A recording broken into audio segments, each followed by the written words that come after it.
चलिए आज जो हम पढ़ेंगे वो पढ़ेंगे पैराग्राफ टैग और किस तरीके से पैराग्राफ टैग का यूज करके हम क्या बनाते हैं, प्रोग्राम बनाते हैं, वो आज देखेंगे। तो HTML में हमको पढ़ना क्या है आज, पैराग्राफ टैग। इसमें क्या होती है, अलाइनमेंट होती है। आप जो पैराग्राफ लिखते हैं वो पैराग्राफ का क्या यूज होते हैं, अगर हमको लेफ्ट राइट सेंटर जस्टिफाई इस तरीके से क्या देना है, अगर हमको अलाइनमेंट देना है तो हम इसका भी यूज कर सकते हैं। कैसे करेंगे, इसके लिए सबसे पहले हमको जाना कहाँ है, नोटपैड पर। नोटपैड पर जाएंगे और सबसे पहले क्या करोगे आप, वापस से अपना जिस तरीके से डॉक्यूमेंट डालते हैं वो डॉक्यूमेंट लिखना स्टार्ट करेंगे, या जो भी आप टैग डालते हैं वो टैग डालेंगे। सबसे पहले हमको पता है HTML, फिर होता है हमारा हेड, फिर होता है हमारा टाइटल, और टाइटल में हम क्या कर रहे हैं आज, पैराग्राफ टैग। तो आप क्या करेंगे, यहाँ पे डाल देंगे पैराग्राफ टैग। टाइटल को क्या कर देंगे अपन, क्लोज कर देंगे, देन एंटर। अब हमको क्या करना है, यहाँ पर हेड लिखा था हमने तो हमने हेड को भी क्लोज कर दिया है। अब हमको क्या डालना है, यहाँ पे बॉडी है ना, तो बॉडी हमने बॉडी ओपन कर ली।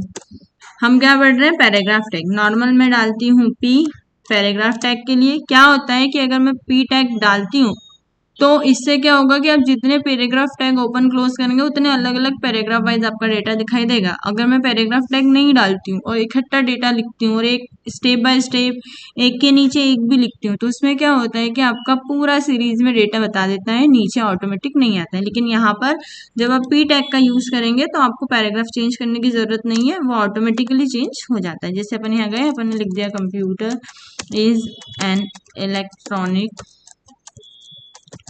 मशीन, ठीक है। ये अपन ने डाल के यहाँ पे क्या कर दिया, P टैग को क्लोज कर दिया है। अब अगर आप पैराग्राफ टैग इतना किया, वापस से गए, आपने यहाँ पे क्या करके बॉडी को क्लोज किया और इस प्रोग्राम को क्या कर दिया है, सेव किया है। कहाँ जाएंगे, सेव पर। अपन एक्सटेंशन अपन को डालना पड़ेगा, तो अपन p.html डालते हैं और डेस्कटॉप सेलेक्ट है हमारा, इसको हम सेव करते हैं और अपन अब डेस्कटॉप पर चलकर देखते हैं। हम गए डेस्कटॉप पर, P टैग से हमारा हो गया है, प्रोग्राम को ओपन किया है तो यहाँ पर लिखा हुआ रहा है computer is an electronic machine, कोई चेंजेस नहीं। अब यहीं पर वापस से जाते हैं और अपन एक और पैराग्राफ टैग लेते हैं, ठीक है। अपन ने एक और क्या ले लिया है, पैराग्राफ टैग ले लिया है, एक और जाके पैराग्राफ टैग ले लिया है और अपन ने इस प्रोग्राम को जाके सेव किया है और अपन गए और अपन ने इस प्रोग्राम को क्या कर दिया, यहाँ पर ओपन कर दिया है पैराग्राफ टैग वाले को। ये देखो ऑटोमेटिकली क्या होगा, 3 पैराग्राफ हमको यहाँ पर शो होगा। अब आप चाहते हो कि आपको इसमें अलाइनमेंट देना है, पैराग्राफ हमको सेंटर में चाहिए, लेफ्ट में चाहिए, राइट में चाहिए। इसके लिए वापस से आपको अपने डॉक्यूमेंट पर जाना है, P टैग के अंदर ही अब आपको यूज करना है।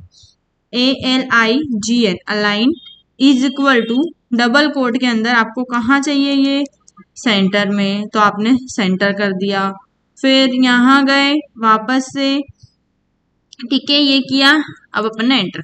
अब आपको कहाँ चाहिए अलाइनमेंट, अगर आप ऐसे ही अलाइनमेंट और कहीं पर चाहते हैं तो जहां भी चाहते हैं, जैसे सपोज दैट अपन यहाँ ले लेते हैं, हम यहाँ गए, हमने अलाइनमेंट सेंटर, मैंने बोला मुझे सेंटर में नहीं चाहिए, अब राइट में चाहिए, तो आपने राइट लिखा, डबल कोट क्लोज कर दिया और यहाँ जाके लिख दिया HTML is a hyper text markup language, ठीक है।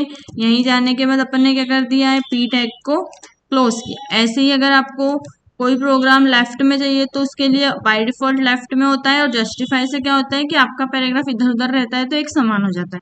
तो हमने यहाँ पर सेंटर और राइट का यूज किया है, ऐसे आप लेफ्ट और जस्टिफाई का भी कर सकते हैं। अपन गए वापस से अपने प्रोग्राम को ओपन किया और यहाँ जाकर हमने प्रोग्राम को कर दिया, रीलोड कर दिया। ये देखो हमने लेफ्ट में दिया था, राइट वाला राइट में आ गया, सेंटर वाला सेंटर में, और बाय डिफॉल्ट जो 2 रहते हैं वो लेफ्ट में ही रहते हैं। तो इस तरीके से अगर आप यूज करना चाहते हो तो आप इस तरीके से क्या कर सकते हैं, पैराग्राफ टैग का यूज करके प्रोग्राम भी बना सकते हैं।